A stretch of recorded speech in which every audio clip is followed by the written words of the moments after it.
Hello. We are going to go over a roadmap from Chem 242 Fall 14 Test 1. All the gray items are where the answers are hidden. Section numbers are from the syllabus mechanism list, whether it's Chem 241 or 242. Where it says certain chapter, certain page, the numbers are from the HFC online notes. Going to the first reaction where it says start here, we are taking ethane, making it ethyl chloride.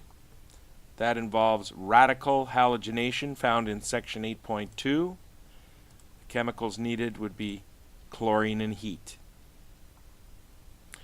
Going downwards, you're creating an organolithium from an alkyl halide. That is found in chapter 15, page 1.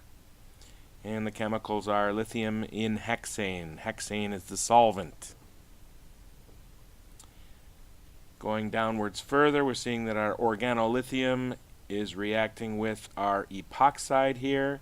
That will involve attacking the less substituted carbon, leaving us with an O-, which then protonates using HCl in step 2, giving this product. Going downward still, we're doing an acid-catalyzed dehydration of an alcohol. The product indicated is actually a minor product. The chemicals are sulfuric acid and heat. Continuing downwards, we are venturing into chapter 15. This reaction is found in the online notes. This will make a cyclopropane, a dichlorocyclopropane. That's the end of that stream. Let's carry on from our organolithium here to our Gilman reagent here.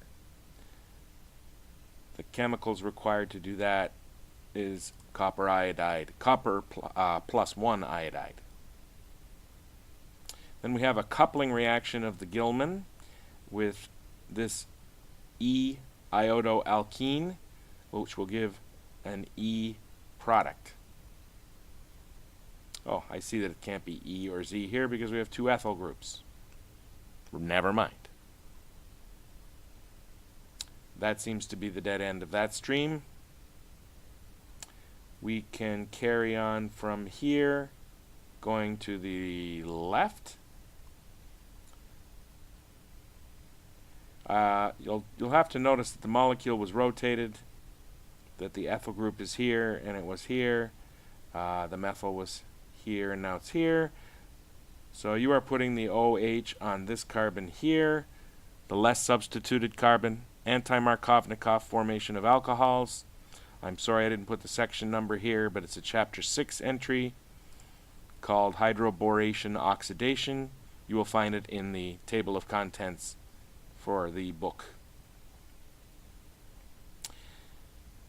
Two things have to happen here.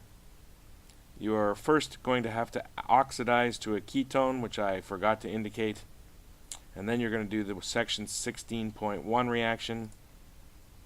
PCC is found in chapter 10. That oxidizes alcohols to ketones. So your product would be a ketone after step 1, and then enamine formation using a secondary amine is found in section 16.10. Carrying this species upstairs using PCC and a primary amine will create an imine indicated here. We haven't exhausted all of the things from this stream. We're making an epoxide here. We learned how to make epoxides in section 11.3b. There's many ways. Peracids are the most popular, MMPP being the safest. We studied cyclopropanation in our online notes, chapter 15, page 7. The chemicals required are diazomethane. I believe we're at a dead end, so let's carry on back up here to our ethyl chloride. Ethyl chloride going to the right is an SN2 reaction that we learned in chapter 7. with sodium acetylide, creating 1-butyne. How do you make 1-butyne into the anti-Markovnikov carbonyl? You do hydroboration followed by oxidation using sec isoamyl twice attached to BH and sodium hydroxide, hydrogen peroxide. This is called a thioacetal here, or a dithiane. How do you make those? You treat an aldehyde with a dithiol in the presence of sulfuric acid catalyst. Remember, DST is a Dean-Stark trap. It enhances the yield of any condensation reaction. Dithianes have a pKa of 30 on this carbon. They can be deprotonated using a strong base, and then an SN2 reaction using allyl bromide would result in this product right here.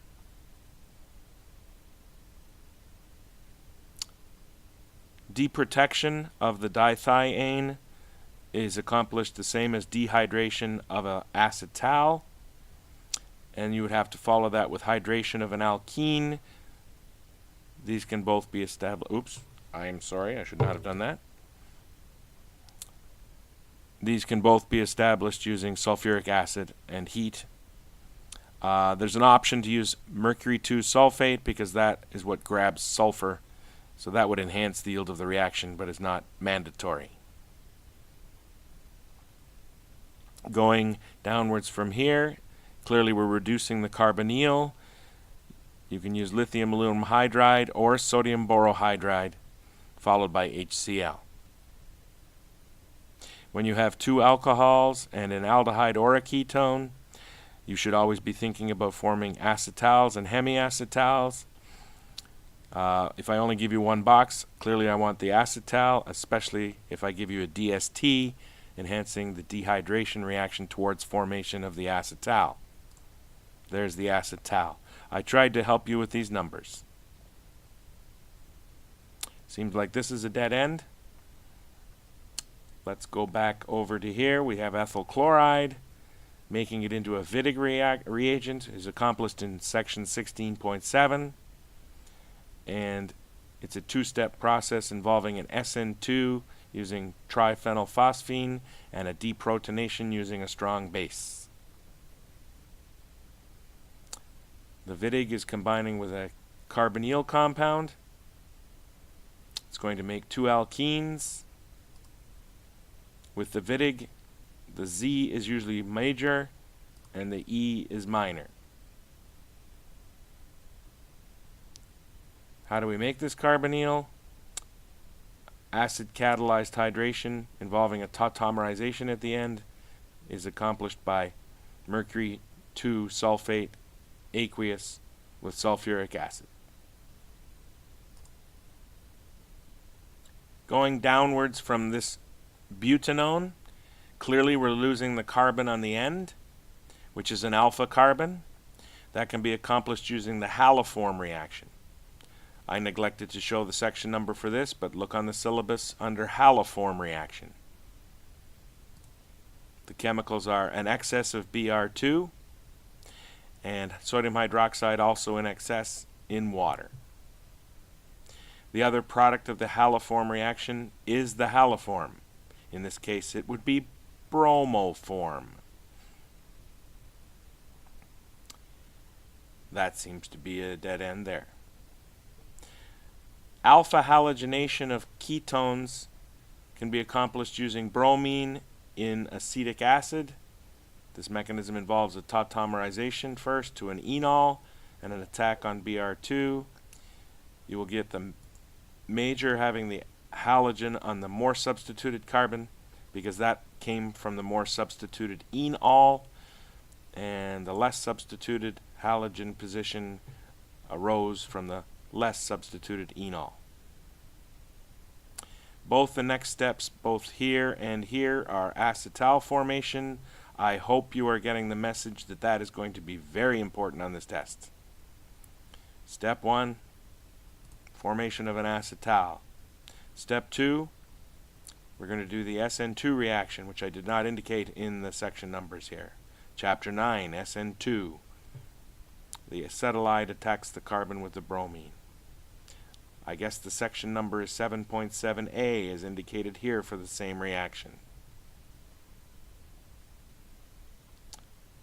Likewise, forming the other acetal, you're going to have 2 bonds to O from the carbon here, this O and this O, with 3 carbons spanning in between, giving this acetal. Going from here down to here, it's clear that we did a substitution reaction on this CH2 with an S- nucleophile. That's an SN2 reaction, followed by deprotection. Step 2. That deprotection being hydrolysis of the acetal. Seems like we are at a dead end here. Where do we get to here? I see it's coming from here.